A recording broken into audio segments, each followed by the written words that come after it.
You are listening to the Real Men Feel Show with your hosts Andy Grant and Appio Hunter. Real Men Feel encourages men to allow and express all of their emotions. Despite what you may have been taught, all emotions do serve you. Real Men Feel is committed to engaging in discussions that most men aren't having, but you don't need to be a man to join us. The Real Men Feel Show is produced live each Tuesday at 9 p.m. Eastern for your growth and enjoyment. Listen to us on podcast platforms including iTunes, Google Play, SoundCloud, and Stitcher.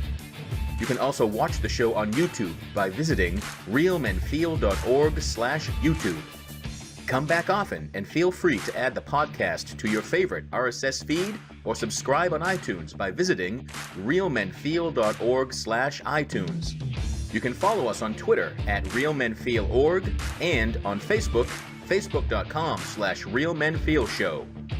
All links mentioned in each episode are in the show notes found on the blog at realmenfeel.org.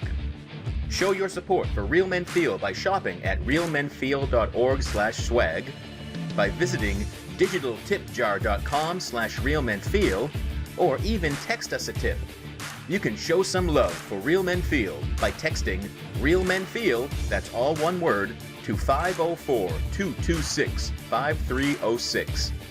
You'll receive a link back to complete your tip and choose the amount. This is a weekly program, and your reviews, comments, feedback, and participation are welcome during the live show and anytime in our Facebook group, on Twitter, or at realmenfeel.org. Now, let's dive into this week's show. Hello and welcome to Real Men Feel. This is Andy Grant. Glad you are joining us once again for our weekly manly discussions of the hour.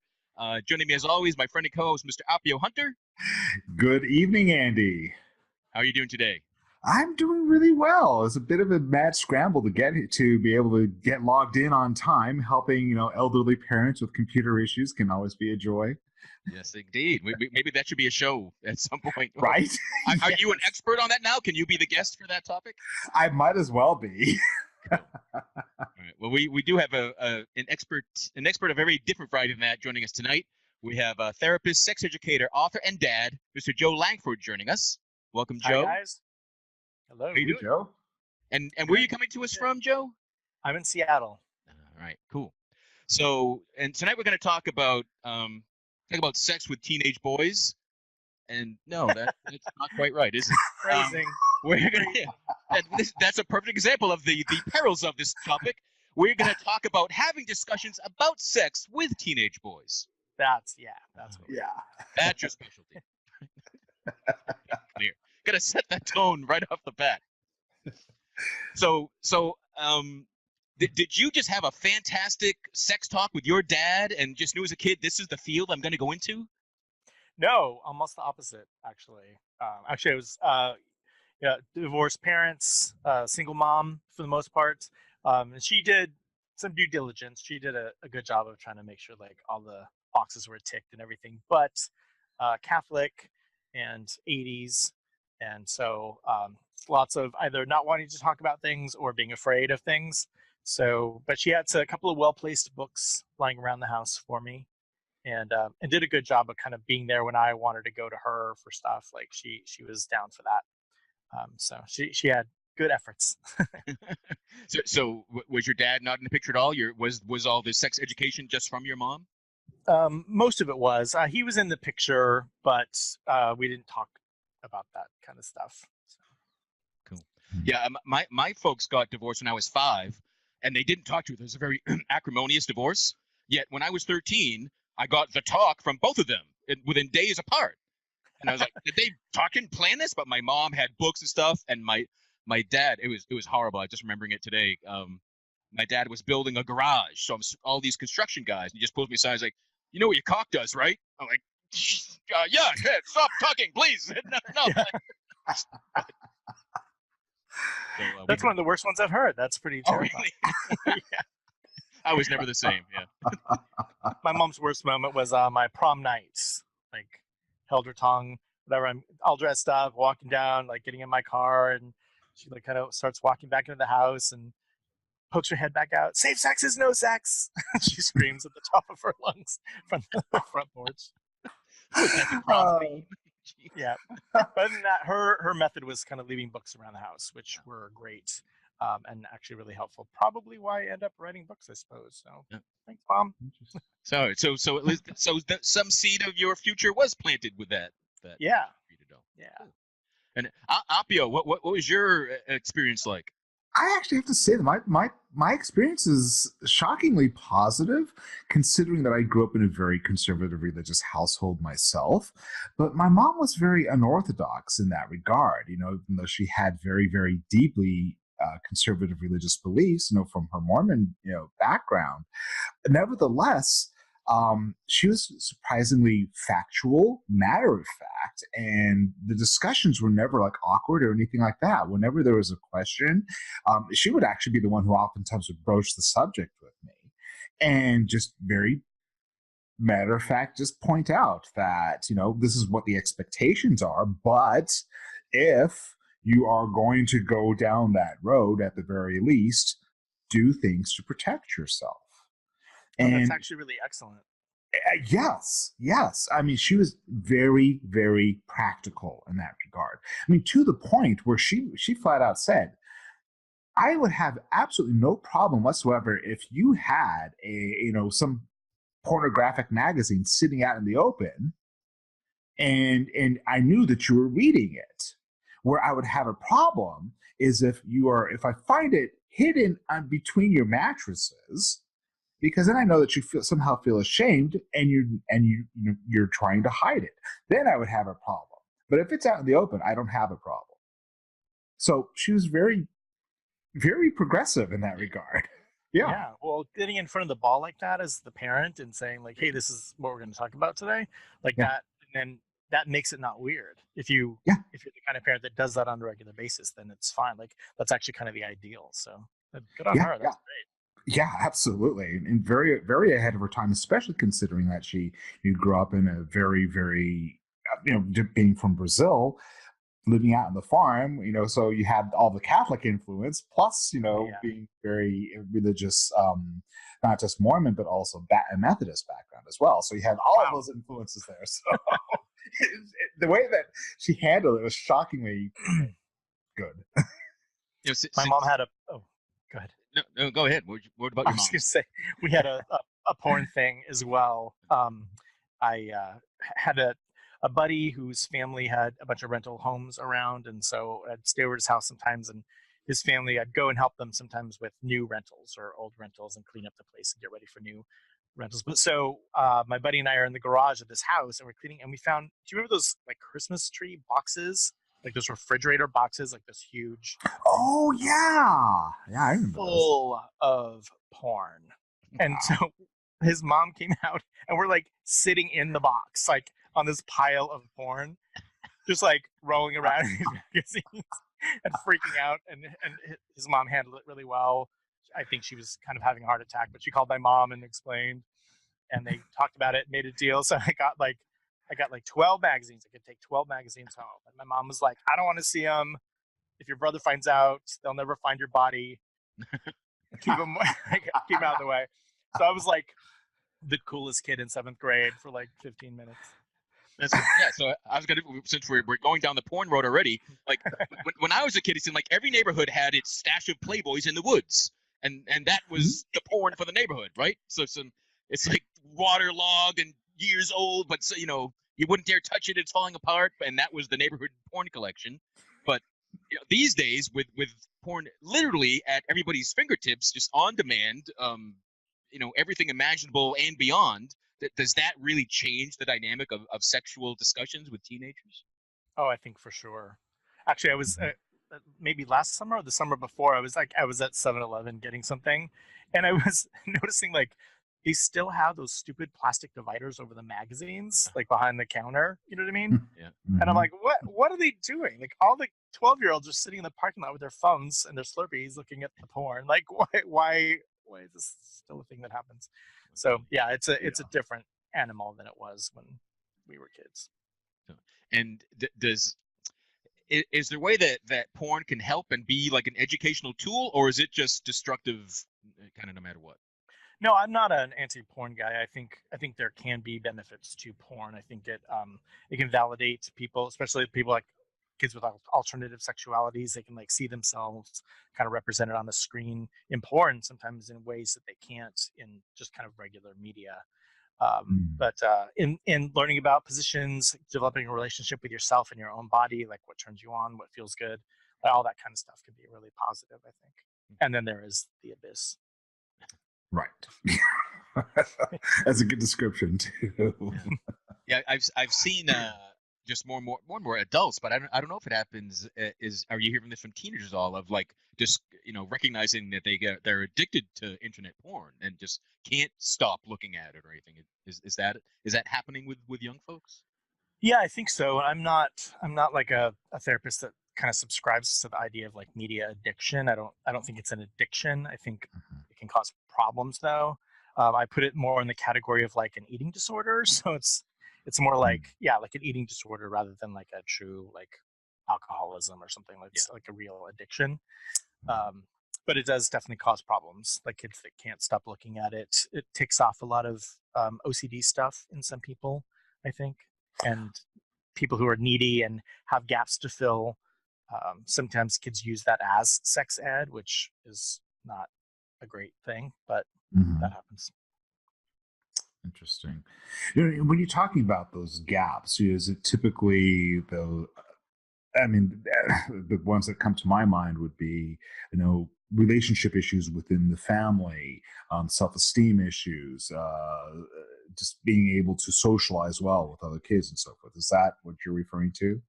Yeah, and I think that kind Hmm. of all technology sort of weaves its way into those gaps: video games, social Right. media, porn, all of it. Right. It's like whatever the preference is for that particular child. Then. Yeah, it fills voids in a really helpful Mhm. way. I mean, it's just for me. Like I was talking with Sure. my wife the other day, like when was the last time I stood in line for 10 minutes for something and didn't like look at my phone the whole time? You know what I mean? Like nobody does that anymore. Like so yeah, we use our technology to fill those kind of voids. Hmm. Hmm. So your first book is called "Spare Me the Talk," Yes. and so does that implies to me that kind of the old version, the birds and the bees talk, just doesn't fly anymore, or kids are just completely resistant, think they know it all. Like what's the general message behind that? It was kind of sort of a tongue-in-cheek joke, but a little bit of that. Like the talk definitely looks different than it did before. And I like to joke and say it's not the talk, it's the talks. There's like more than one. It's not just like this one-time inoculation kind of thing. And then that it is a book that can sort of take the place of it. So for parents, mostly, there's sections in the back of the books that are just for parents. But if the parent didn't want to have those conversations with the kid, they can know that like they can give that book to the kid and then not have to worry about it. Like I worked really hard to cover the bases for them if they didn't want to be in there splashing around with the kids. So And do you recommend either way, or is it really up to each family dynamic and individual? it's up to each family. Families use it in a lot of different ways. A lot of parents will get the books and then they say that they'll read a chapter on whatever and then they'll go and do their stretches or have their glass of wine or whatever, and then go in and have the talk with the kids. Or sometimes they'll just give the kid the book and say, "Here you go, you're on your own." I've had kids say like they had the book and just kind of dog-eared a page on a particular chapter and left it on the coffee table or something, and then the parents are going, "Oh shit, now I got to go talk to him about anal sex or whatever it is." So as a kind of a clue to the parents, like we need to have a talk about this. So it's kind of nice that way. Hmm. And so do you find that a lot of parents actually almost use that as their guides to have those conversations or to facilitate the conversations or Yeah, I think it works. It leans itself really well to that. I think because I Mhm. I kind of talk about a lot of factual stuff, and a lot of my philosophy is in there. But what I Sure. really encourage parents to do is to kind of figure out whatever the topic is, talk about the thing, tell them your value that goes along with what that is, like what your stance is about it, and Mhm. then give them the facts, give them your philosophy on it, and get the hell Right. out. Like short little bursts of energy for kids, especially with. So the first book was for the boys, the second one is for the girls, um, but particularly with boys, like in and out, fast, little tidbits, sound bites. Right. Right. No no intentional sexual reference there, but yes. Yeah, Is that, is that where it all comes from? So you did a separate book for girls, a separate book for boys. Is there really different language, different approach in how to discuss that, depending on what your child is? Yeah, I think definitely a different approach. With the girl book, I really tried to go for empowerment a little bit and just kind of a window mostly into what guys are like. So it's the only kind of book written for girls by a dude who knows about dudes. So I think it is kind of an interesting perspective on it. Those conversations can look a little different, I guess. Yeah, for sure. One of the things I thought was very fascinating was on your website. One of the statistics that you mentioned was that only 48% of our youth nowadays identify themselves as being exclusively heterosexual, and I was actually kind of surprised by that. And so when that comes up, I mean, how do those discussions typically go with the parents as once if that subject does come up with them? Just in terms of like the range that kids can identify with Yeah, now. And yeah, yeah, I think it's just different. It used to be like you're gay or you're straight, and then they right. figured out there was this thing called bisexual, and that kind of put a spin on things. But now, I mean, the language has just broadened and evolved in almost kind of a silly way. Like there's a Mhm. lot of adjectives that someone can use to identify themselves sexually now, and I Yeah. don't necessarily think we need all of those, but they're out there. And between just kind of youthful creativity and the internet, like there's Mhm. just a plethora of ways that kids can identify now, and so it really can make for interesting conversations. But it is also, I think, hard for people to wrap their brains around some of that sometimes as well. Yeah, I know, definitely. I mean, when you talk about all the adjectives, that's certainly something I still have a hard time keeping up with all of the different adjectives that are being bandied about. Well, even just the trans dynamics, like we've Yes. had a few decades to kind of get used to the gay conversation, right? Hmm. It's not Jack Tripper and Klinger from MASH anymore, but like the trans stuff Right. has burned really fast and really bright, I think, and I think it's been pretty overwhelming for some people to Hmm. kind of get in there and understand, and now this is a thing, and they got to wade into the pool with the gay conversation, but they've Sure. Yeah. kind of been pushed in with the trans stuff. Right. Right. It's interesting. I guess you could say, semi. I identify with the letters of the LGBTQ community, but at the same time, part of me gets and thinks, why do we have to appropriate? At what point are we going to end up using the entire alphabet to Yes. cover Yeah. the entire range Yeah. of identities and everything else? It does become this kind of unwieldy alphabet soup after a while, but Right? Yeah. Absolutely. So, but the so point I think is like identification and inclusion, and those are good Mhm. things. And so, Yes. especially working with kids, like if kids come in and they have like, I identify like this is where I stand, I just kind of go with it. All right, let's talk about Right. that.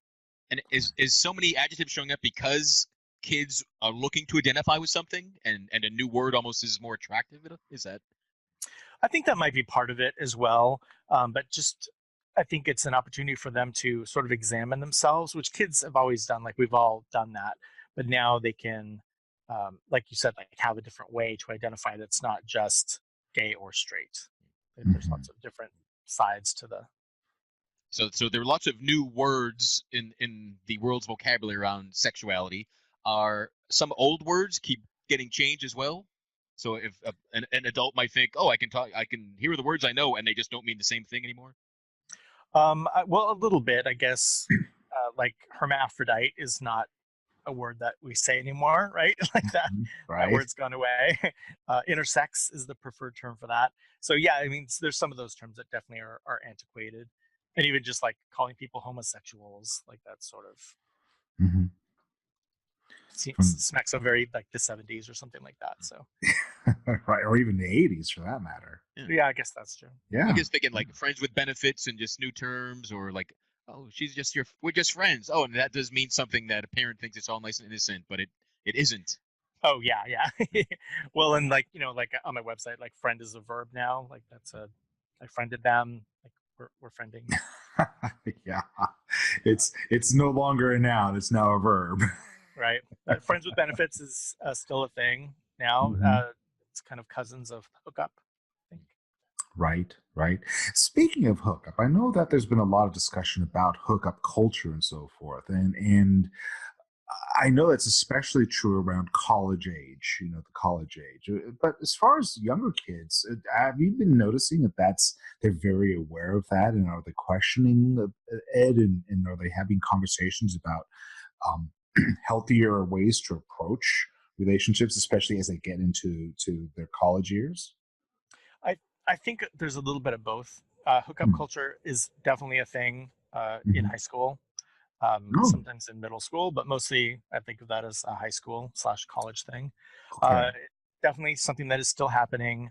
I don't know how consciously their kids are working to make it healthier, but I think the Me Too movement stuff that's Mhm. happening right now is Right. fantastic, and it is getting people to kind of step back a little bit. Um, Mostly the female identified people, but getting people to kind of step back and be like, all right, pause for 30 seconds before they go in, which is fantastic with kids. Like anything that we can get kids to do to just like pause for 30 seconds before you touch them or grab the thing or hit send or whatever, like is a really good Right. thing. So I think in that sense, like kids are kind of trying to do it a little bit healthier, and things Mhm. are happening like the rates of teen pregnancy are going down, and that is a really happy, good, positive thing. Right. Um, Yeah. some people get too excited about that and think like, oh, so kids are having less sex, because then when they do the studies, the kids say they're not really having penis and vagina sex until they're like 16, 17, 18. Also a really good thing. Mhm. Um, but it's because a lot of those studies, that's only what they're asking about, right? So kids aren't having less sex; they're having different sex. So they're doing the blowjobs and they're doing the anal sex Right. because you can't get pregnant, right? So the rates Mm. of teen pregnancy are going down, and that is a good thing. It's very creative, very clever of them. But because they don't talk about it in school the same way that they do penis and vagina sex, kids don't think of that necessarily as sex, right? Mhm. So then, It's in more fact, they like, don't even call it sex. They just say like, "Oh, we did anal last night." Like, "Oh, I got oral at the party again." But so interesting. like, yeah, so like syphilis and like chlamydia, gonorrhea, like all that stuff is rising. Like the STIs are going through the roof. But teen pregnancy is going down. So they're trying to do it a little bit different, and there's some healthy benefits that are coming out of that. But Sure, yes. But there's also the side effects, the side effects, yeah, right, of the STIs in particular. right. Yeah, yeah. So I'm one question that comes to my mind about that is that have programs, at least in the schools and the school districts, that do have sex education programs or curriculum, do they talk, are they able to keep up with the whole STI conversation and the multitude of ways that they can be transmitted? Uh, it depends. It Hmm. depends on the school. It depends on the school district. It depends on Gotcha. the region and the teacher itself. So there's lots of Mm, facets to that. There's some schools where sure. they really still don't want them to talk about condoms, period, at all. Yeah. Abstinence only, like where I Abstinence am. only. Right. Mhm. Right. And there's school districts or school systems where they don't want the teachers to be talking about things like anal sex, Mhm. because it makes people uncomfortable. So a lot of the teachers, I think, could be doing that and are doing their best to do that, but I think their wings are a little bit clipped Sure. Yeah. sometimes. Because of the politics that are involved with the school districts and so forth. Yeah, and you can make a pretty Mhm. decent guess if you're talking about a liberal place or a conservative place. You can sort of guess Sure. what their sex ed looks like. Yeah. Yeah. For sure. If there's any at all, for that matter. Yeah. What Yeah. sort of things? What sort of things should parents look out to know that, oh, it's time, I better have the discussion about sex, or to realize they've waited too long and they're kind of missing the boat? What should they be on the lookout for? I tend to coach parents to have the conversations before you think you need to have the conversation. To like go ahead, you're not going to like freak your kid out or ruin their life or kill them or anything like that if you say penis to them before they're ready to hear the word penis. Like that isn't a thing. So I encourage parents to do that. And sidebar to that, I think a good way to hold it and think about it is kids development, like tracking your kids development. So some people kind of don't hit puberty for a while. They're kind of late bloomers. Some kids start puberty and then they do it nice and slow. And then some people kind of hit puberty and it's fast and nasty, boom, and just sort of wreak havoc on their body, and then they're done with it. So measuring the more developed a kid's body is, the more curious they're going to be. So if your kid is, the voice is changing or the boobs are growing or whatever, then get in there and start having those conversations, because it's happening inside their brain and inside their heart and inside their hormones. Like stuff's happening. So. And is puberty happening at younger and younger ages? I've read things about that. The environment is changing and puberty happens younger and younger. Is there? Yeah, and I think there's a lot of things that can contribute to that. But yeah, it's definitely, you can't bank that your kid's going to go through puberty the same time you did. It's not weird now for kids as young as like 10 to be going through puberty. And girls tend to start it before boys. Yeah, I think that's always been consistent. Yeah. Gender-wise. That's all of us. I'm just like absorbing so much information right now. My brain is almost just like, okay, let me pause here for a second, because I need to process all this. This is very fascinating, very interesting, because my kids entered my life when they were already well into their teens. And so I never really had that opportunity to have those conversations with them. But now I have grandkids. So this is for me. Wow. The oldest is only 6. So I'm like, okay, it's not going to be too long before, I have to prepare myself, if that subject comes up while they're visiting, to have that conversation. Yeah. And to kind of, watch your kids and help them through it too, as they go, because those conversations probably will look a little different than it did for them. Yeah. Is that happening often as families, blended families and multi-generational households is it not just a parent to child conversation? I suppose so. Yeah. I mean, I think there's probably benefits to that and drawbacks as well, because, in the last couple of generations, like things have just looked so different. Like for us, like, I think things look very different than our parents, people our age, and then and for that generation that came after us, like it's all the same stuff that happens and in almost the same order, but the technology aspects of it just spin everything on its head. So the way that the kids are doing the stuff is very different now. So the technology of the discussion, or the technology accelerating the development of kids? What do you mean? The way that kids are exploring sexuality, or thinking about themselves, or getting their answers for their questions, that they're interacting with each other, testing things out, trying on different aspects of their personality and their identity, talking to their friends about sex, that they're all doing all that stuff just like we did, but they're just doing it through their screens. Okay. Wow. I have a really weird job. Okay. So how did you fall into this as your career and your interest? It's a good question. I've been working with teenagers literally since I was one.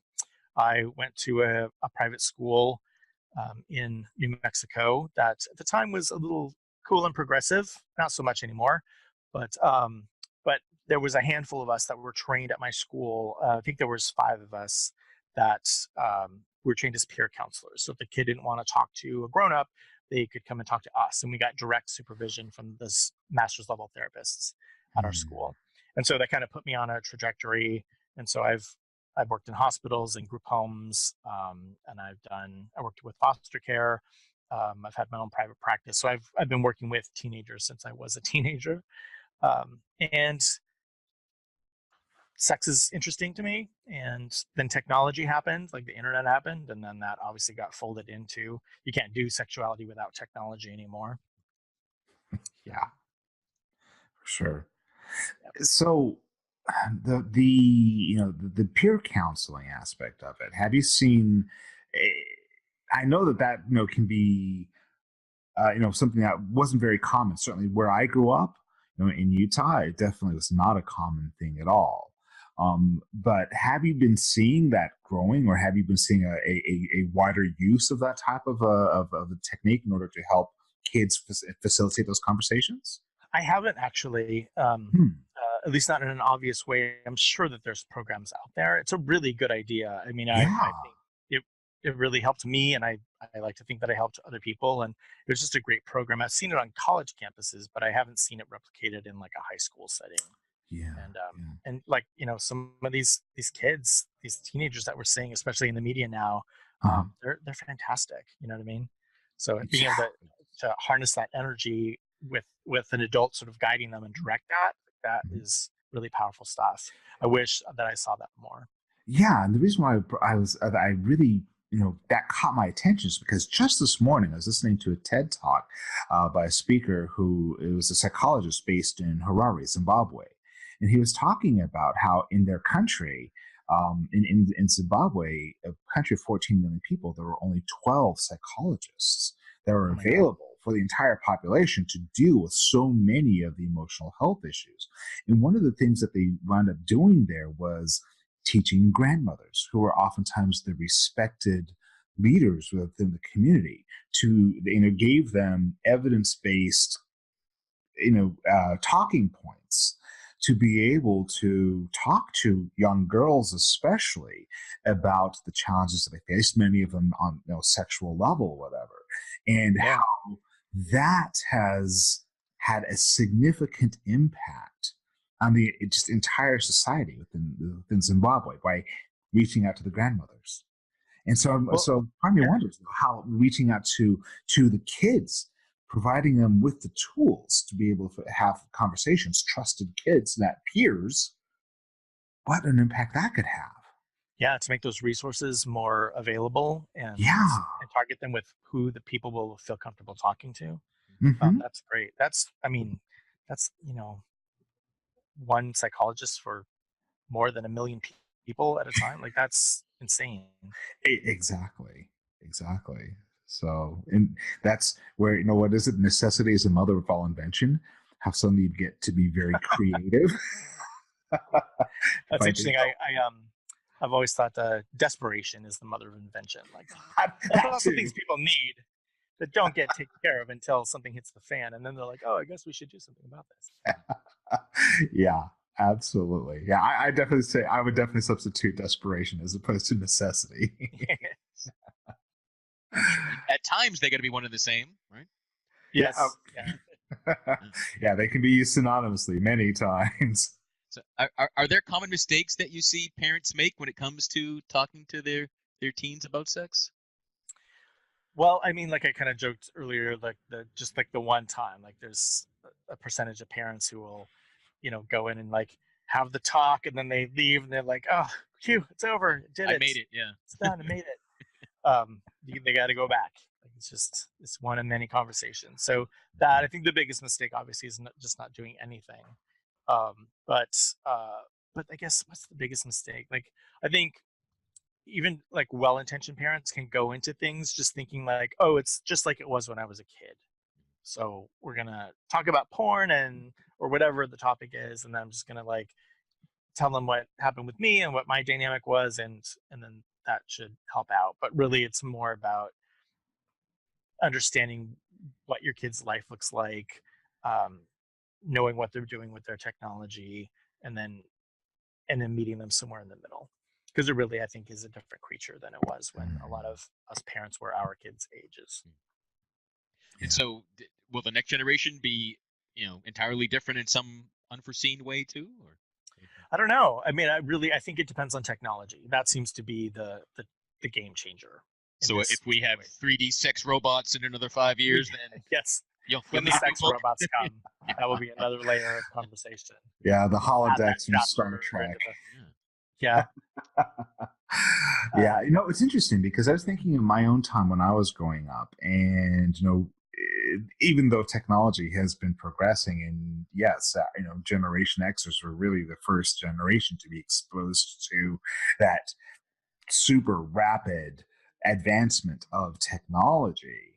Nevertheless, I found that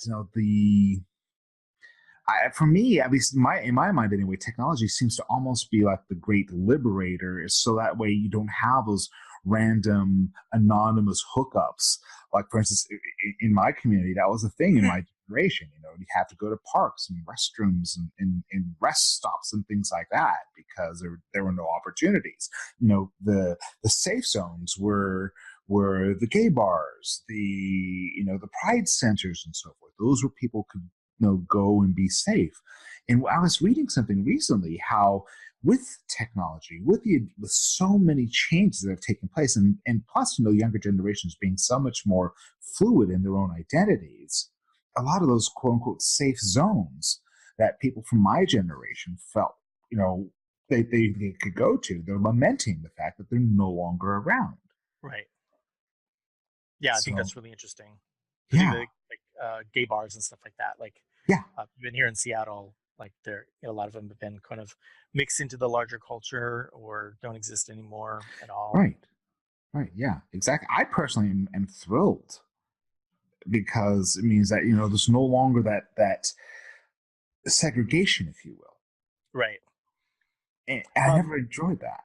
Yeah, and I think there's positives and negatives to it. I like what you said, like technology is the great liberator. Because like with porn again, for example, there's always been porn, but then in the 80s, you could go rent it and take it home. You didn't have to go to that creepy theater down the road or whatever. And then, then there was cable TV, and that changed how people access that kind of information. And then the internet came, and so there's a whole generation that just had it at their fingertips. And now that's still happening, but there's also social media now. So there's another layer on top of that. You know what I mean? I think there's always something new that happens for each generation. And it's just, I'm not against that. I love technology. It's just for parenting, I think, to be able to develop a relationship with that thing, even if that's not how your generation necessarily did it. I've always been amazed how porn drives technology when it comes to video. Because I went to school for film and video and worked in the field. Any sort of trade show, I would always go, "Where's the dark porn corner?" Because they were doing stuff no one else is doing yet, and they were pay-per-view and on demand and 3D, and they're the first to find a new way to show you something different. And how can we change all this stuff? I think that is very interesting. Back to caveman days, you know what I mean? They invented fire, and they were like, "Yes, now we get to see naked people in the dark." Sure, yeah. Technology's always kind of driven that. Yeah. What were the first cave drawings? Probably boobs. Well, and now too, like I said, with kids, you can't talk about sex without talking about technology, and you can hardly talk about technology without talking about sex. It's so intertwined now. Yeah, those things are connected. And I think always have been. Does that make conversations easier or more difficult? Probably more difficult, I think, for most people. I don't know. I do it every day, so I'm a little jaded with that. But I think I just go into it. We're talking about technology. Eventually, we're going to start talking about sex, and we talk about sex. Eventually, we're going to start talking about technology. It does seem easier for me, and I think for probably a percentage of people out there. But for some people, I think it's pretty intimidating. So, did you write your books before or after you had conversations with your own kids? Before, and kind of during. My kids were younger then, so I've got a 13-year-old and a 10-year-old now, and so I've been, working around this stuff for years and years and years, and so yeah, wrote the books before I had a lot of the specific conversations with my kids. But they both read my books now, so. And when they were your kids, did you discover that what I thought, how I treat strangers is different than how I treat my own family? Did anything like that show up? It is definitely easier talking to other people's kids about it than my own. But I think I'm pretty good at talking to my own kids, and I don't think I've scarred them or anything like that. So I don't think they hate me for it. We'll see. Give them time. Yeah. Interesting you should bring that up, because I remember with my mom being so complex. She wasn't very black or white at all. Well, she was very black and white in many aspects, but when it came to that, she was very progressive. And what I found was interesting in my own experience growing up was that my mom was very accepting of many people who identified as LGBTQ. and never had an issue with it, and made sure that my brother and I never had any issues with it either. But boy, when it came time for me to come out, totally different thing. Totally Really? different. And the reaction was like, oh no, not my child. So it was fascinating. So I'm glad to hear you say that, yeah, when it comes to your own child, it can be a little bit more challenging. Yeah. And It kind of helps me because I do so much coaching with parents, Sure.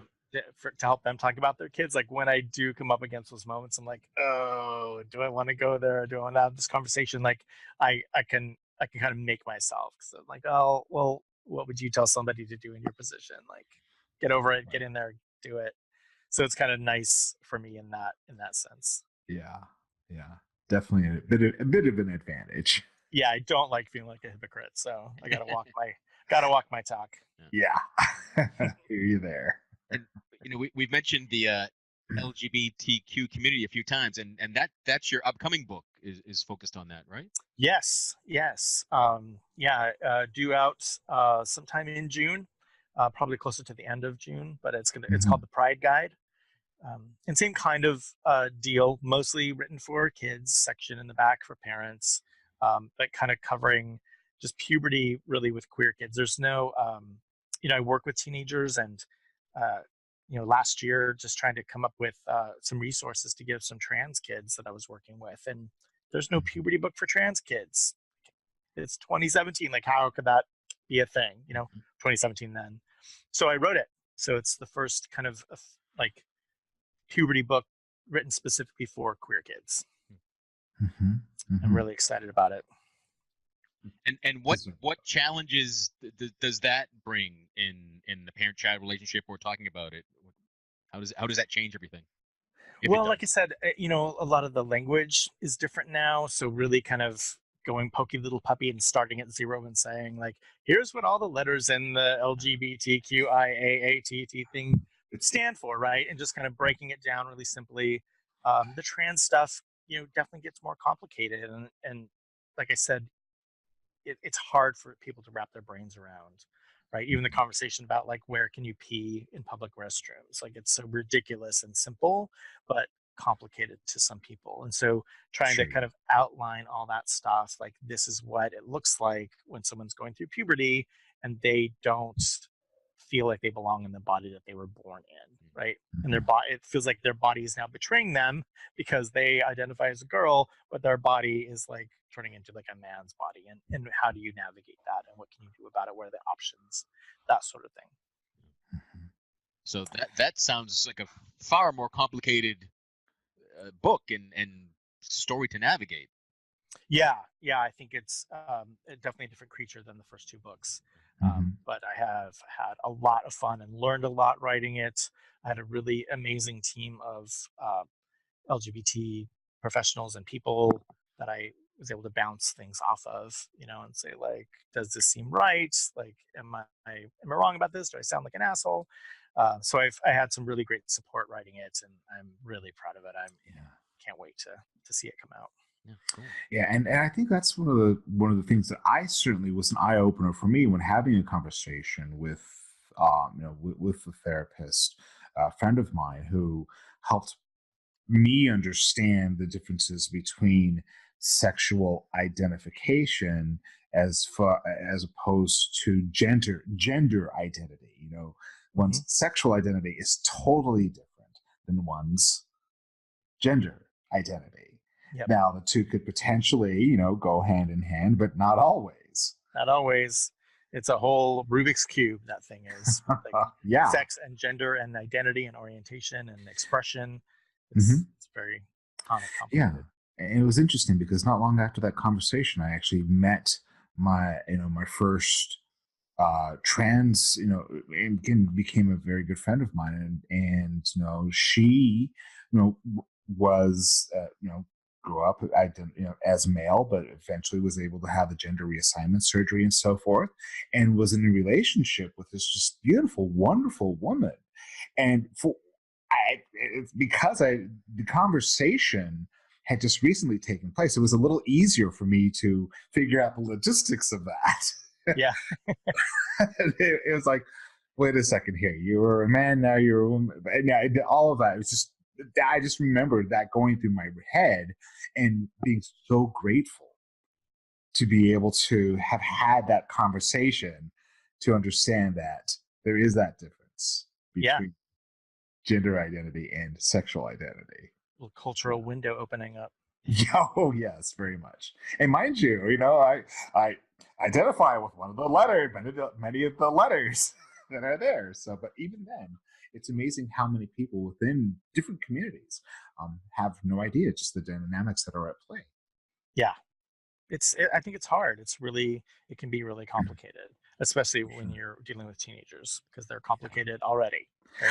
Yes, they are. I've met a few people that parents that have trans children that have come out as trans in their early teens, and it's just presented to the parents kind of like overnight, and just there's this really attempt to support and help the kids figure this out, but seeing what they've gone through, the parents like, wow, is there support to help parents? you know I lost my daughter and gained a son, and I'm missing my pronouns up, and my child is offended every time I do that. And do you know of resources for parents that find themselves in that situation? There's a couple that I can't think off the top of my head now, but I could email it to you. You could put it in the notes or something. Yeah, great. But the usuals like GLAD, PFLAG, those kinds of things are fantastic resources. And some of the children's hospitals around the country, Seattle, luckily, is one of them, are developing gender clinics at the children's hospitals, actually, which are great resources. Do you know more about that? What's that experience like? What goes on at a gender clinic? Specifically for things like this, for parents of queer kids.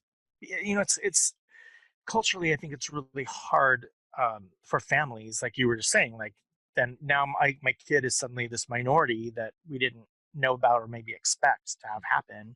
But like Jewish kids tend to have Jewish parents, and Muslim kids tend to have Muslim parents, and Hispanic kids have Hispanic parents, and gay kids tend to have straight parents, and trans kids tend to have cis parents. And so what the hell do they do, right? Like the history, the culture, traditions, like how do you weave that into your family when you weren't set up to expect that necessarily? So I think there's more and more resources popping up around for this dynamic, because I think kids are coming out at younger and younger ages, which I think is a great thing. Yes. And I imagine, correct me if I'm wrong, that it's more open-minded, progressive parents, to use an adjective, that search for books, that come to your book, as opposed to someone who's like, shut this shit down and don't get a mind kind of stuff. I tend to get people who are kind of already invited to the picnic, you know what I mean? Sort of like the people who are already like down and ready and like and want to get better at it, and the people who are panicking and freaking out. Like those are kind of the polar ends of the people that tend to kind of find me and contact me. So, I guess that the question that comes to my mind is, how was the conversation typically initiated with the panicking parents? Because that was certainly the case with mine. The panicking.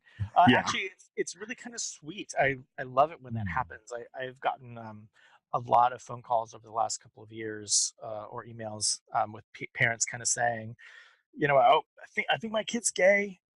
Like, will you help us figure it out? Like, are they really gay? And if they are, that's fine. We're totally down with it.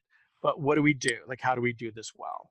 Right. And that is amazing when I get that kind of opportunity to work with a family and do that. I love that.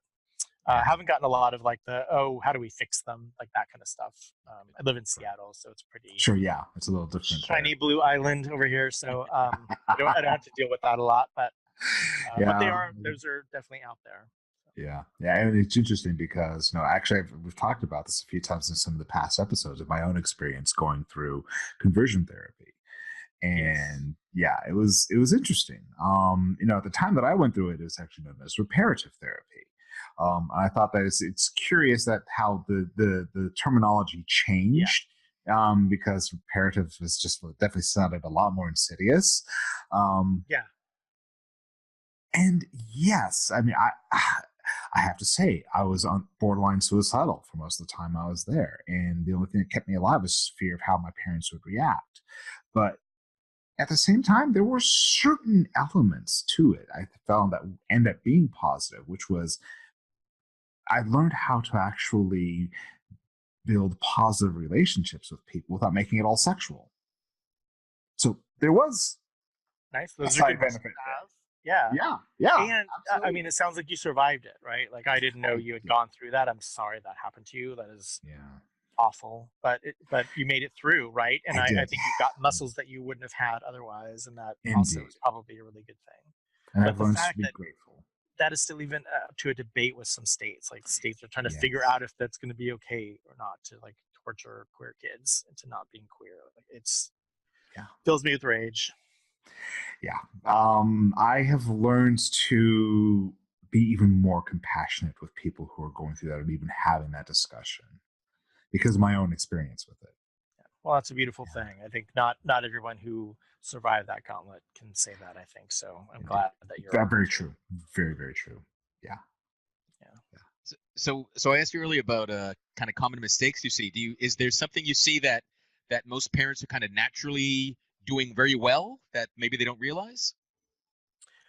Um, well, one thing I talk to parents a lot is that they already know how to do this. So when they do call me and they're panicking and they're like, I have to talk to my kid about sex, or my kid is having anal sex, or they're looking at porn, or, and I just found out they've been looking at porn for 3 years and they're not even in puberty yet. What do I do?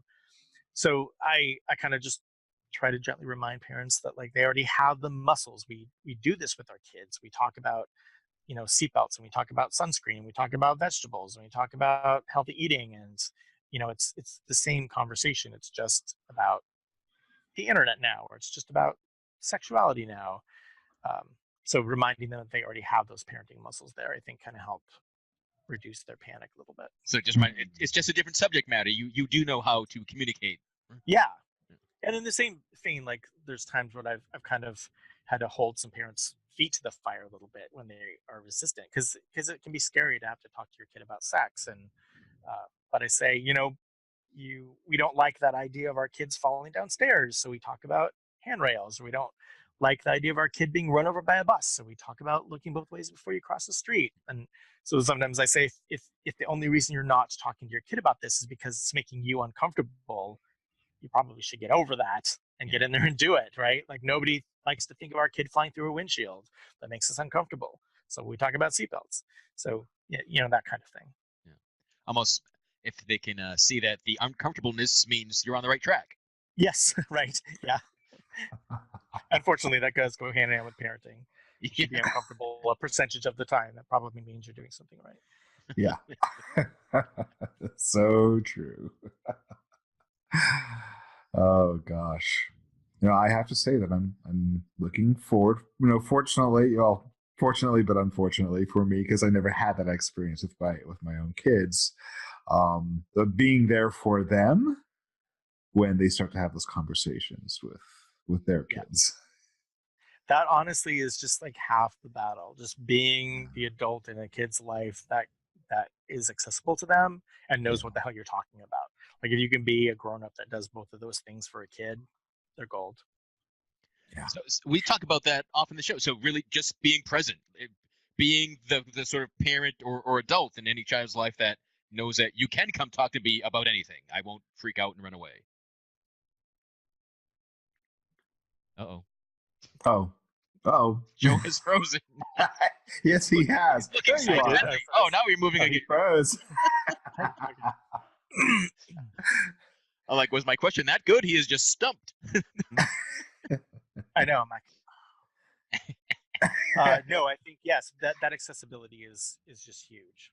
So anytime we can do that for a kid, I mean, there was even I think there was a study that said that like if an adolescent has one adult in their life that they like can trust and that they give a shit what that adult thinks about them, they'll be fine.